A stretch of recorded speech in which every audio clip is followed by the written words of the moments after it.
Palworld is a brand new crafting survival game that will be releasing into early access for Steam and Xbox later this week on January 19th and will be available at launch on Game Pass. What makes this game stand out is its heavily Pokemon-inspired monster companion systems and its fluid third-person style movement mechanics. In this video, I'm going to go over everything we currently know about Palworld so that you'll be ready to become the very best, like no one ever was, as soon as the game launches this Friday.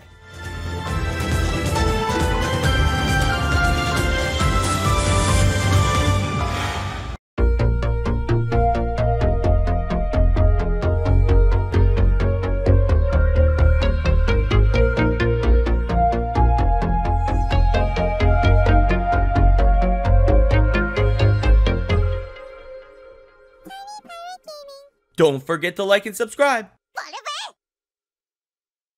In Palworld, the crafting and survival mechanics are connected to the types of pals that you've acquired while exploring the vast open world and its various biomes. For survival, you'll need to keep track of your hunger and temperature by using scrap pals as food and partner pals as tools. Like using a flame-type pal to keep warm in a cold biome, or a lamb-themed pal to cook up some delicious pal chops to keep yourself fed. The building and crafting mechanics are also linked directly to your collection of pals, with certain pals providing more options for expanding your base. Flame pals are used to heat your cooking stations, while electric types produce power. I also speculate that unlocking new building options will happen by catching and discovering new types of pals, but that's just a theory, a Tiny Pirate Gaming theory. And I didn't get early access to the game, so it's still a theory, because I haven't played it yet, and I'm trying to avoid looking at it. So don't show it to me. I don't want to see it till Friday. You'll also need to maintain the survival of your pal partners by feeding them and possibly protecting them from environmental hazards, but more on that later. At your base, pals not assigned to your party can work as villagers by constructing blueprints, managing manufacturing systems, or even crafting at workbenches. There's also footage of these containment cells, which might imply that not all pals make for viable partner companions or village workers. The combat system for the player is your basic third-person shooter, allowing you to use a variety of different weapons. Clubs, fists, pistols, shotguns, assault rifles, and rocket launchers based off of the promotional material, and there's some spears and crossbows and bows and arrows, some other stuff I've seen, because even though I don't want to see nothing, even though I'm trying not to see anything, because I know some people have early access codes and there's people already making content and they're already streaming it, and I'm trying not to look at it even though I've seen some of it, and I've seen that there's a lot more of assortment of weapons, so just be ready for that. You'll also be able to dodge, slide, and tactical roll to evade enemy attacks. Neat! Companion pals can fight alongside you while you're out adventuring, though it seems that only one can be deployed at a time. You can also use each pal in battle in various different ways to utilize unique special abilities depending on the species. Some pals can be mounted and equipped with powerful weapons like rocket launchers and heavy machine guns. Others can be picked up and used as weapons like this Firefox flamethrower or this Fruit Loop launching toucan. And some are even used as specialized ammo for certain weapons. The play space of this unique world will host a variety of wildlife regions, NPC-controlled towns, and explorable dungeons plastered across a flavoring of unique biomes. Beaches, lakes, forests, fields, deserts, mountains, glaciers, and volcanoes, and whatever the hell this thing is.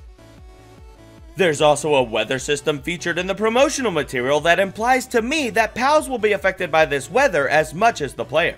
There also appears to be a dynamic ecosystem at work between certain pal species, as indicated by these firefoxes seeking refuge under this mushroom umbrella thingy from the rain. You're also likely to encounter hostile pal poachers during your adventures who will act as enemies to deter your pal catching crusades. When it comes to catching and training pals, there's a few important mechanics you'll want to be aware of. Vegeta! Look! A Pokemon! I'm not a Pokemon! I'm Chaozu! Chaozu! You hear that, Vegeta? It's a Chaozu! I'm gonna catch it! I told you I'm not a Poke- Ow! Oh, it didn't work, Vegeta! That's because you have to damage it first. Before you can catch a PAL in a sphere, you'll need to weaken it with attacks from your own weapons and your PAL partners. We won't be able to catch them like this. So how can we catch one? First, let's weaken the PAL. Then throw the sphere.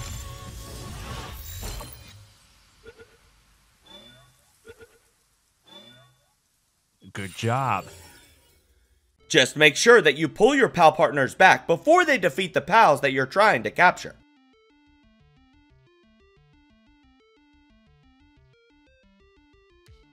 Each PAL has a unique ability, whether it be as a combat companion or as a base working villager, and more often than not, these abilities will be determined by their type.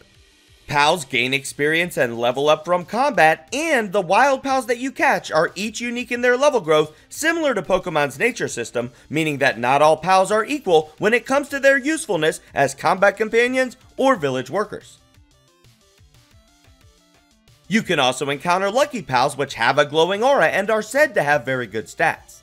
Alpha PALs are extremely powerful variants that are usually larger than the others and serve as mini boss battles that you can encounter in the wild. You can also make PALs stronger at your base by feeding them the essence of other PALs from the same species using this capsule machine.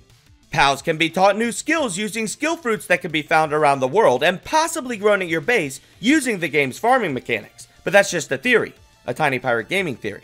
You can also breed PALs to make even more better PALs that have more better stats and maybe even more better special abilities. Neat! From my research, there are 9 known types within the PAL collection. Water, flame, earth, grass, frost, dragon, dark, neutral, and electric. How they all interact with each other and what exactly these types mean is still unknown. What I do know is that based off the trailers, there's already going to be over 100 PALs in the game at launch, and PocketPair's revealed over 50 of them over on their YouTube channel, which is linked down below in the description if you want to check it out. Multiplayer is going to be an option, but it sounds like it's going to be whack AF at launch. What do I mean by this? According to the developers, you can play as a team of 4, 1 host, and 3 clients. But you can't bring your own character into multiplayer unless you're the host, which means clients won't have access to their gear, builds, or PALs, and will have to start up a fresh character on the host save. Basically, if you're not the host and you catch a rare PAL in multiplayer, you'll only have access to that PAL when visiting the host's world, maybe. Apparently the dev team is hard at work on a fix for this, but at launch, expect it to be awkward. Anyway, PvP is also delayed until the future, but there will be 32-player dedicated servers eventually. Finally, there's the story, and we know very little other than that there's faction leaders, poachers, and that PAL trading and killing is illegal in this world, so speculate with that what you will down in the comments. And if you're interested in my first reactions to Palworld, or want to come tell me how wrong I was about everything in this video to my face, then I invite you to join me over on Twitch, where I'll be streaming Palworld as soon as it releases on Xbox in just a few days. Neat! So whether I see you here in the comments, over on the Twitch sphere, or someplace else across the Streamaverse, just know that I really appreciate all of your support, and thank you so much for watching. Until next time. Arg, matey, watch your step. There be a tiny pirate here. What up? It's me, Tiny Pirate Gaming, and if you're still watching, then I just want to say thank you so much for your support. I work really hard to put these videos together for you, and I hope that you enjoy them. I've also recently activated channel membership, so if you want to support the channel even more and help me create more better content in the future, then consider becoming a channel member. And now a special thanks to the S-Class channel members, Rambo Robbie. Is that it? Well, I mean, no, there's nothing wrong. There's nothing wrong. It's just I'm supposed to read the list really fast. You know, it's supposed to be like really hard, but I mean, that was kind of easy. Anyway, thank you so much for watching, and until next time. Arg, matey, watch your step. There be a tiny pirate here.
Don't forget to like and subscribe. Butterbear! Alright, we're doing this. We're doing this line. Yeah! The play space of this unique world will host a variety of wildlife regions, NPC-controlled towns, and explorable dungeons plastered across a flavoring of unique biomes. That's it! There's also a weather system featured in the potential promotional material that implies to me that pals will be affected by the weather as much as the player.